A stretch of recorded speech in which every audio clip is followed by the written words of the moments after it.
Hello and welcome to Mythcrafts. My name is Dr. Emma Woods. I'm a mythologist, a folklorist and an author, and I run Mythcrafts with my husband Shivakumar. So today we're going to talk about one of my favourite places in the world, Egypt. So when you head out towards the Valley of the Kings in Egypt, you can see two imposing statues that rise against the horizon, massive monuments that are dedicated to the pharaoh Amenhotep III. These colossus stone figures reach nearly 60 feet high, and they're estimated to weigh about 720 tons, which is especially impressive when you consider that they were each carved from a single block of quartzite sandstone that had been dragged over 400 miles across the desert sands. These statues have sat on the Theban necropolis for nearly 3,500 years. The mortuary temple they once guarded has long since crumbled after being destroyed by earthquakes and the flooding Nile. Intriguingly enough, the common name now used for these figures is the Colossi of Memnon, with Memnon being the Ethiopian king and Trojan war hero from Greek mythology who was slain by Achilles. These statues were also rumoured to have oracle powers, making them a popular destination for the early Greek travellers. So the pharaoh Amenhotep III ruled Egypt for nearly 40 years, estimated from around 1388 to 1351 BCE. His long rule was succeeded by his son Amenhotep IV, who you may know as Akhenaten, and then by his grandson Tutankhamun. Amenhotep III is considered by many as one of the greatest of the Egyptian pharaohs. He had a peaceful and prosperous reign, and Egypt was both powerful and wealthy under his command. With significant resources at his disposal, Amenhotep III planned a massive mortuary complex for himself, one that he called the Temple of Millions of Years. So this reconstruction plan of the temple I have up on the screen gives some idea of the original design, and you can see the two colossi standing guard at the entrance. Now, Amenhotep III's sprawling complex was the largest one built on the Theban necropolis, and he carefully designed a spectacular monument to cement his status as a living god.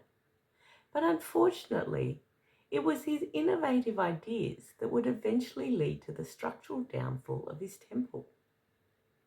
So if we go back to basic Egyptian cosmology, it creates creation with a mound of earth rising from beneath the waters of chaos. This symbolism is everywhere in ancient Egypt. Even the pointed shape of the pyramids echoes this idea. So Amenhotep III's brilliant plan was to build his temple in the lower floodplains, allowing the Nile waters to flood his temple each year, with only his inner sanctum remaining above the waterline.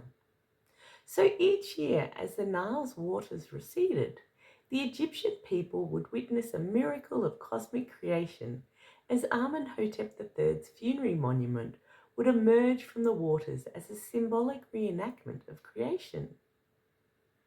You could kind of see the idea here in this old sketch of the temple remains. So it's taken from the back of the complex, and you can see the colossi at the very front. And then behind them, you can see the mound of earth still rising from above the flooded plains. Now, unfortunately for Amenhotep III, Egyptian mud bricks did not have much structural integrity to withstand constant flooding without continuous maintenance and upkeep. So this, coupled with records of earthquakes throughout the region, meant that his grand Temple of Millions of Years probably only survived to about 1200 BCE, so a mere 150 years after his death.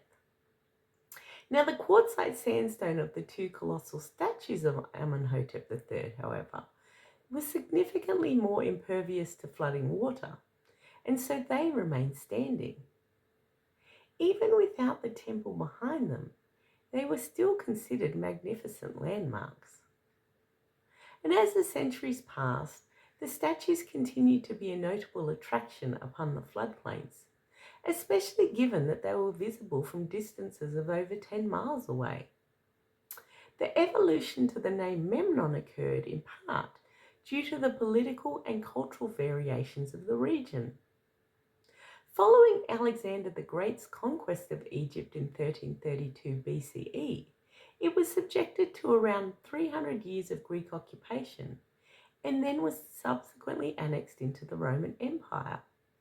As a result, the mythology and stories of the Greco-Romans permeated into Egyptian life and culture. So Pausanias captures this changing landscape in his 2nd century CE work, Descriptions of Greece, where he provides 3 concurrent names for the statues. The many call it Memnon, who they say from Ethiopia overran Egypt and as far as Susa.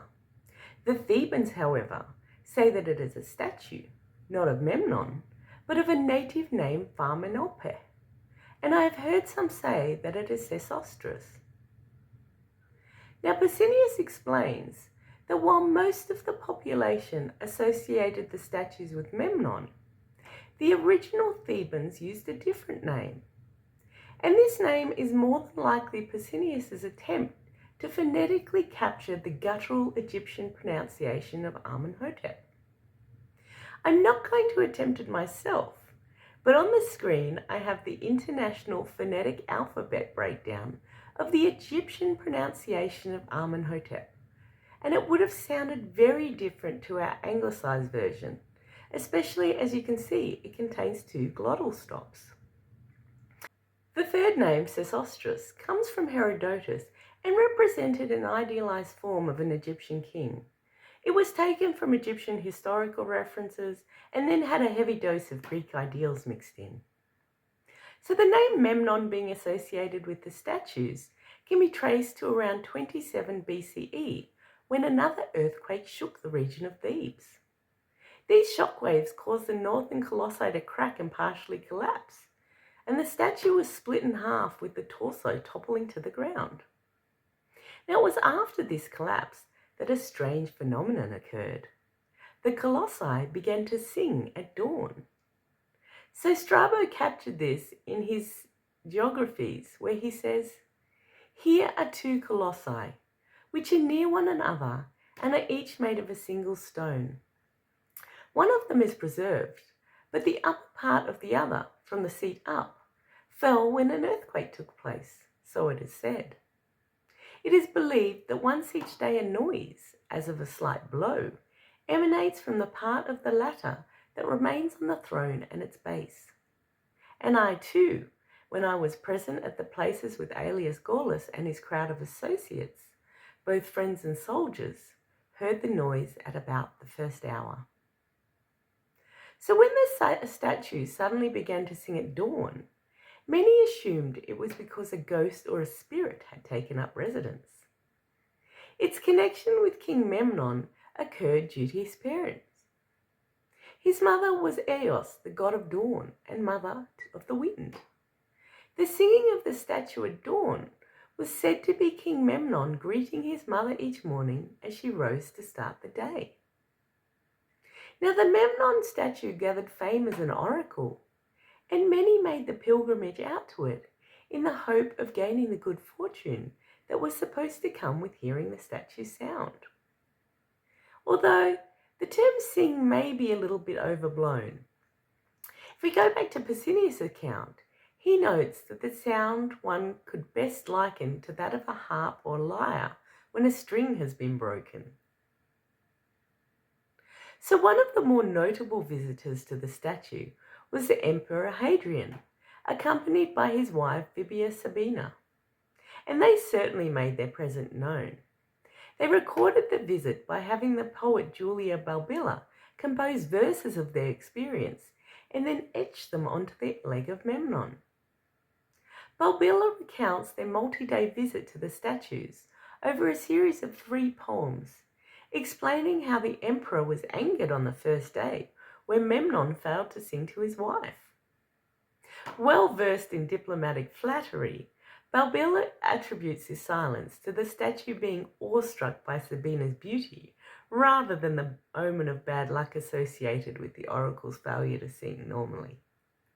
Now, thankfully, on the second day, when both Hadrian and Sabina appeared, the statue did sing for them.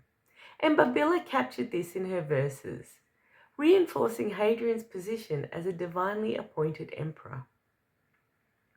Memnon the Egyptian I learnt, when warmed by the rays of the sun, speaks from Theban stone. When he saw Hadrian, the king of all, before rays of the sun, he greeted him as far as he was able. But when the Titan driving through the heavens with his steeds of white brought into the shadow the second measure of hours, like ringing bronze, Memnon again sent out his voice. Sharp-toned, he sent out his greeting, and for a third time a mighty roar. The Emperor Hadrian then himself bid welcome to Memnon, and left on stone for generations to come this inscription recounting all that he saw and all that he heard. It was clear to all that the gods love him. While the colossi still stand, they have become silent once more. Legend has it that around 199 CE, the Roman Emperor Septimus Severus travelled to see the colossi and it failed to sing for him. Afterwards, as an attempt to win favour and dispel any bad luck, the legend reports that Severus sent a team to restore the statue. What currently stands as the Memnon statue is repairs from the waist up, after which it never sang again. This reconstruction is what accounts for the blockish design of Memnon, especially compared to its twin statue on the left. And it was a fairly clumsy attempt compared to the original masterpiece, and the top half of the original statue was never recovered, so the repairs were made with limestone blocks. Now, despite being a popular notion, the Severus story is complete conjecture.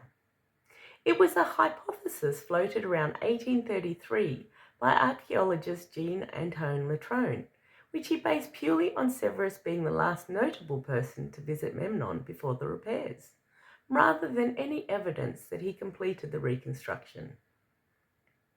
Harvard historian Glenn Bowersock challenges this assumption in his article, The Miracle of Memnon. So Bowersock notes that the poet Babila was not the only person to leave her thoughts on the Memnon statue. There are 107 Greek and Latin inscriptions carved into the statue's legs. And the latest one, inscribed with the date, is marked at 205 CE, which was well after Severus's visit. Not to mention, they have several undated etchings that are believed to have been created even later because they run over the top of it. Now, Bowersock puts forward his own possibility, suggesting that Zenobia, the Queen of Palmyra, may have been the responsible party, especially given the swathe of Egyptian reconstruction programs that she sponsored during her reign in the 3rd century CE. Now, Bowersock posits this as theory only, especially given the significant gap in available records between Severus's 199 CE visit up until the 14th century CE, where we see that the statue is noted as repaired. So we'll probably never unequivocally know who completed the repairs on Memnon, and they certainly weren't vocal about wanting credit for it.